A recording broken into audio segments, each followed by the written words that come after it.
Assalamualaikum warahmatullahi wabarakatuh.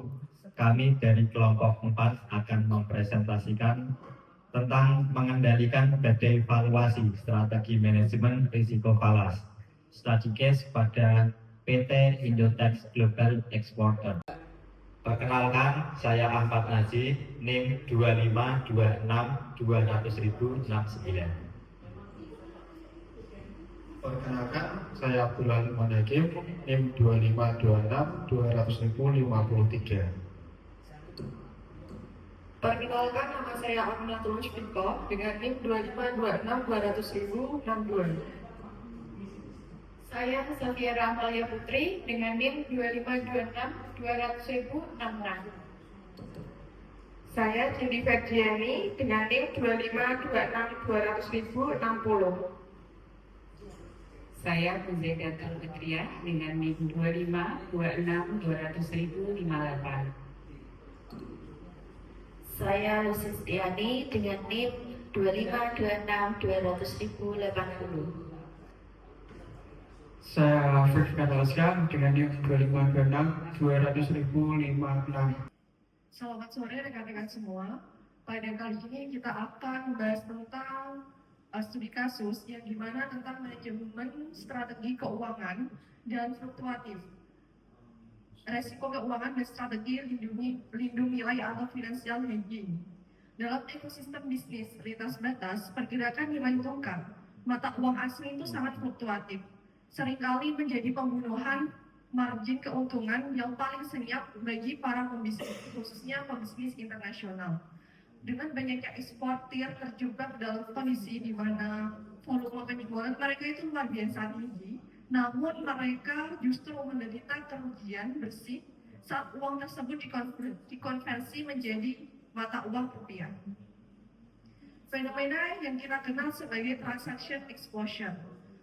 Nah, melalui studi kasus komprehensif PT Indotex Global Exporter, kita akan membedah bagaimana strategi hedging baik secara finansial maupun operasional menjadi benteng pertahanan utama perusahaan dalam mengamankan profitabilitas dari badai ketidakpastian kurs global.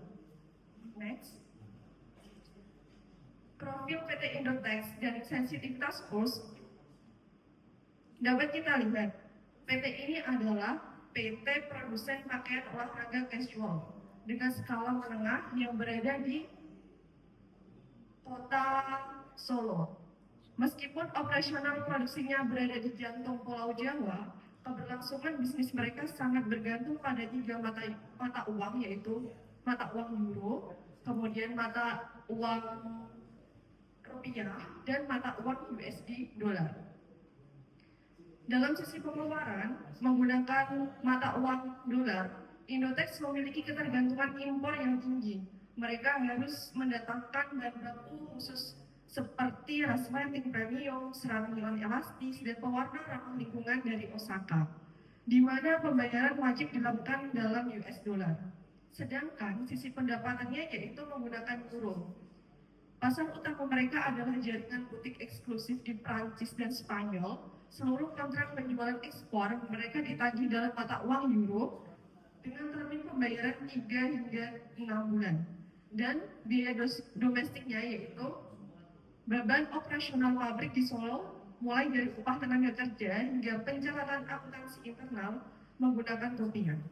Dengan tidak kesesuaian antara mata uang rupiah, euro, dan US dollar, itu membuat PT Indotex sangat rentan terhadap fluktuasi kurs global. Sedikit saja pergeseran pada nilai euro atau dolar terhadap rupiah dapat mengubah keuntungan yang diproyeksikan menjadi kerugian nyata dalam hitungan hari. Untuk selanjutnya akan disampaikan oleh teman saya yaitu Mbak Cindy. Selanjutnya ada detail kontrak koleksi musim panas. Pada Januari 2025, perusahaan menandatangani kontrak ekspor senilai 1 juta euro dengan jadwal pencairan pada periode Juni 2025. Saat kontrak ditandatangani, kurs spot berada di 17.000 per euro, sehingga nilai pendapatan yang diproyeksikan mencapai 17 miliar. Di sisi lain, perusahaan memiliki beban operasional sebesar 14,96 miliar. yang terdiri dari biaya impor berbasis US dollar serta biaya tenaga kerja domestik dalam rupiah. Dengan asumsi kurs tidak berubah, perusahaan menargetkan laba bersih sebesar 2,04 miliar atau setara margin keuntungannya 12%. Namun, kondisi ini menunjukkan adanya transaction exposure karena pendapatan diterima dalam euro. Sementara sebagian besar biaya dibayar menggunakan mata uang yang berbeda. Artinya apa? Artinya profitabilitas perusahaan sangat bergantung pada pergerakan nilai tukar hingga pembayaran yang diterima. Next. Yang kedua, adanya krisis April di 2025 yang berdampak pada depresi euro. Pada April 2025 terjadi guncangan geopolitik di Eropa Barat yang menyebabkan nilai euro melemah secara signifikan. Kurs euro turun dari Rp17.000 menjadi Rp15.100 per euro. Akibatnya, nilai pendapatan ekspor yang sebelumnya diproyeksikan sebesar 17 miliar mengalami penurunan sekitar 1,9 miliar. Akibatnya kerugian selisih kurs.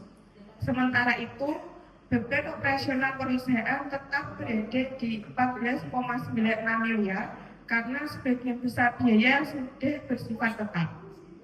Dampaknya, margin keuntungan yang semula ditargetkan 12% hampir seluruhnya hilang. Contoh ini menunjukkan bahwa tanpa strategi lindung nilai atau hedging, fluktuasi kurs dapat selalu langsung menggerus keuntungan perusahaan. Meskipun volume penjualan dan aktivitas operasional tidak mengalami perubahan.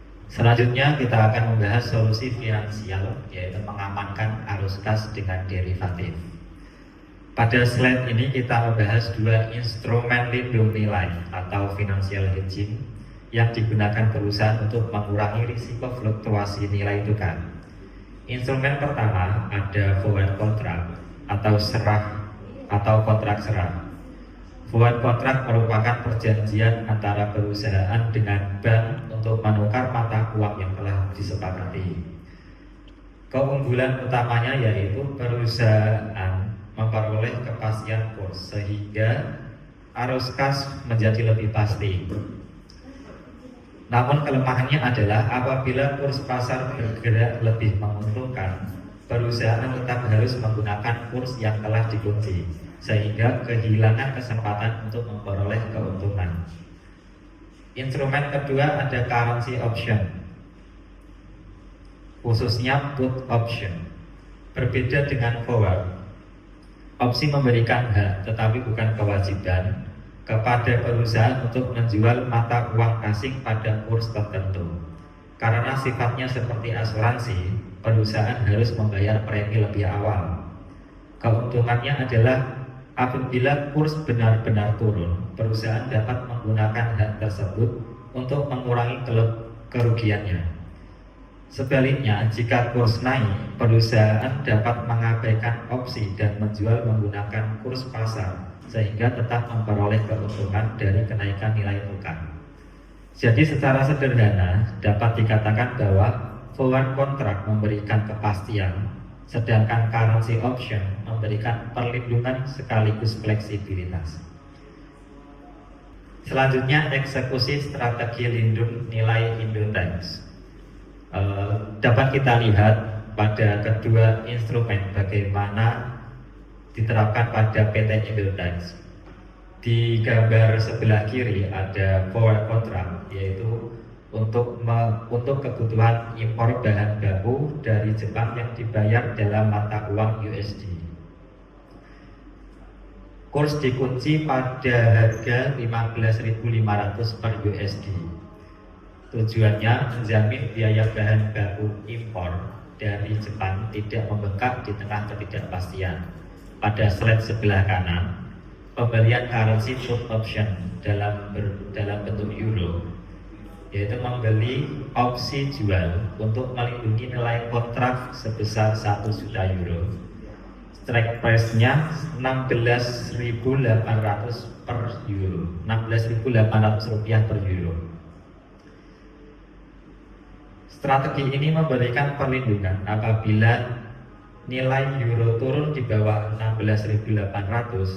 Namun jika ternyata euro justru menguat, PT Indotex tidak wajib menggunakan option tersebut dan dapat menjual euro pada kurs pasar yang lebih tinggi.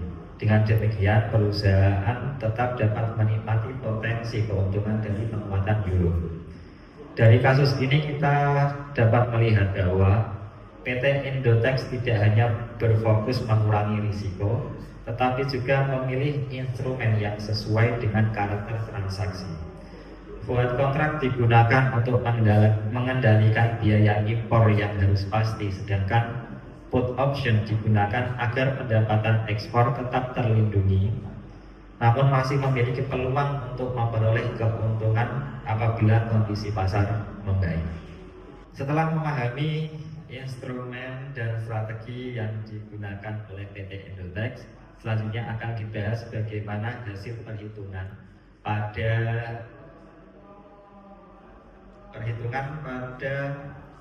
berbagai skenario cross, serta instrumen mana yang memberikan hasil optimal yang akan disampaikan oleh Guru Setia. Pada slide ini kita melihat bagaimana dampak penggunaan strategi lindungan nilai terhadap kondisi keuangan PT Indotex ketika nilai tukar euro turun hingga 15.100 per euro. Skenario pertama adalah tanpa hedging.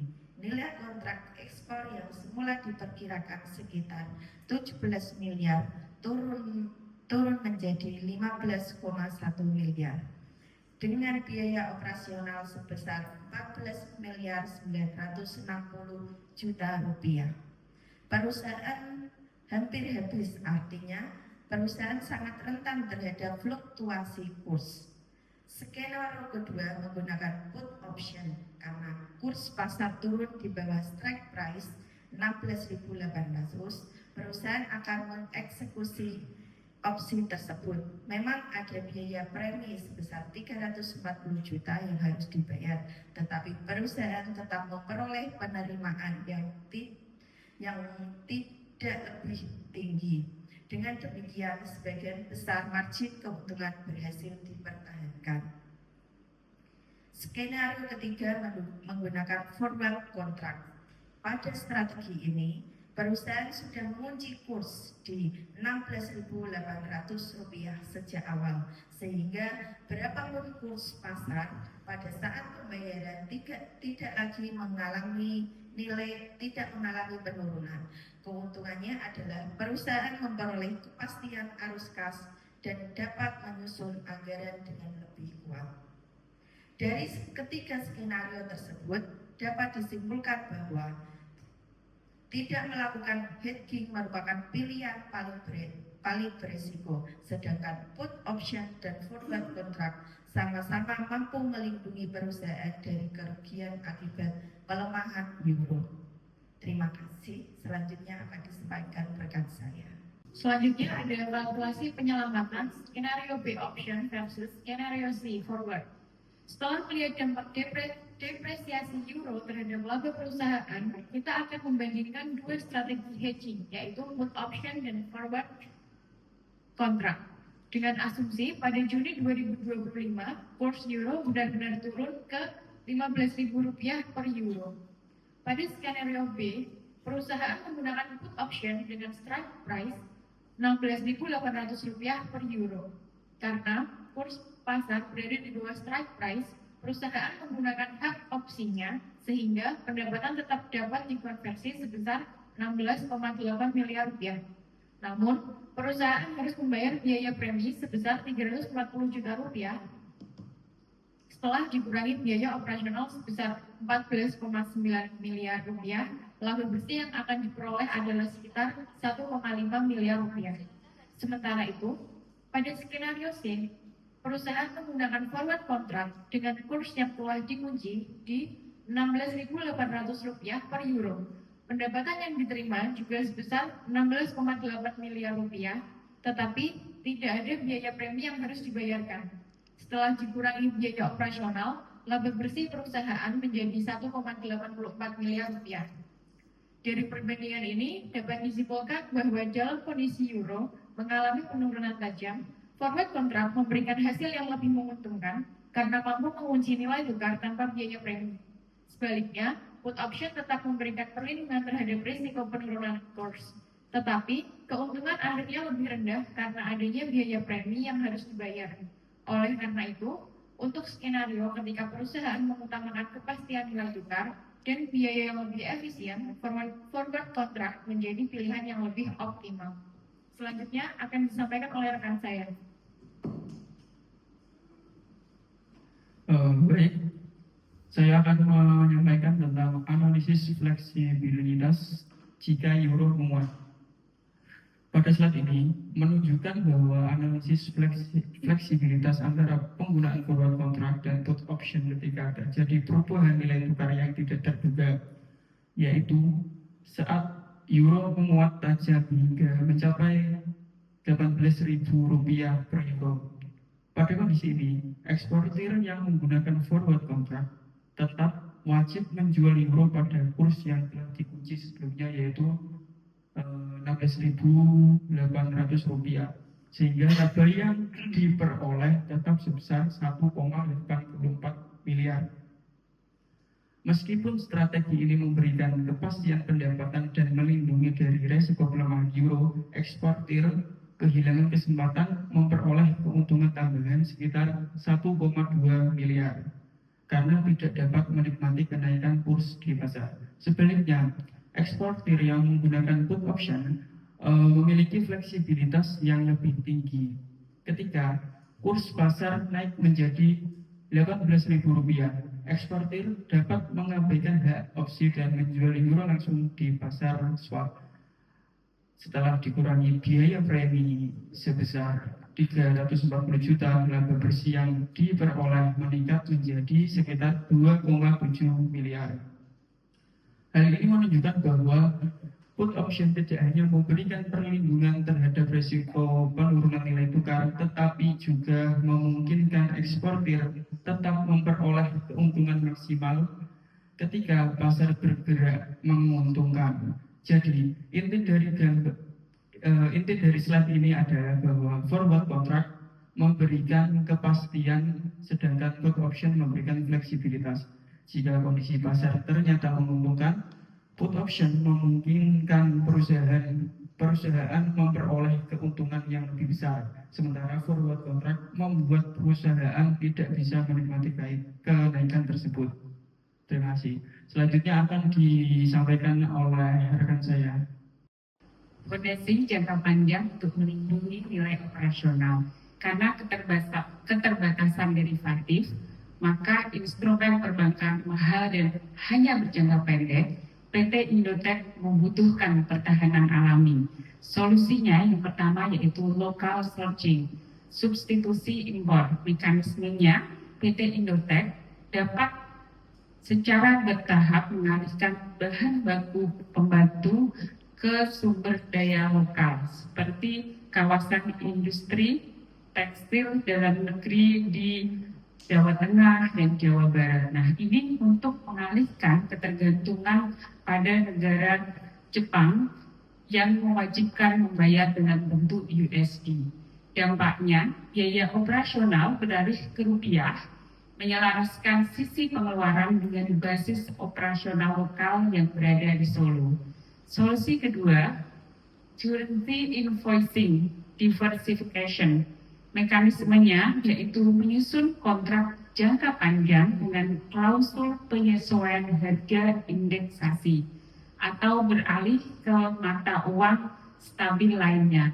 Jadi PT Indotech ini bisa negosiasi ulang untuk pembayaran dalam bentuk mata uang euro yang karena PT Indotech ini sudah memiliki arus kas masuk euro dari kontrak ekspor dari negara Prancis dan Spanyol. Hal ini dapat mengurangi beban kerugian secara sepihak jika volatilitas kurs menembus batas toleransi eksportir. Terima kasih, selanjutnya akan dijelaskan Mas Lukman. Kesimpulan strategis arsitektur ketahanan finansial, realitas eksposur transaksi. volume penjualan tinggi tidak menjamin sebuah keselamatan. Deposit falas dapat menghancurkan profitabilitas secara instan jika tidak dimitigasi. Kapan menggunakan forward? Optimal untuk sisi pengeluaran atau impor, memberikan kepastian absolut tanpa biaya awal untuk menjaga batas atas HBP atau harga pokok penjualan. Dan kapan menggunakan option? Optimal untuk sisi pendapatan atau ekspor, bertindak sebagai asuransi strategis yang melindungi batas bawah atau downside sambil mempertahankan potensi upside saat pasar rally. Ultimate difference. Fondasi pertahanan jangka panjang paling sustainable untuk memutuskan akar masalah exposure multi pada mata uang. Sekian paparan dari kelompok kami. Jika ada salah kata, mohon maaf. Wassalamualaikum warahmatullahi wabarakatuh.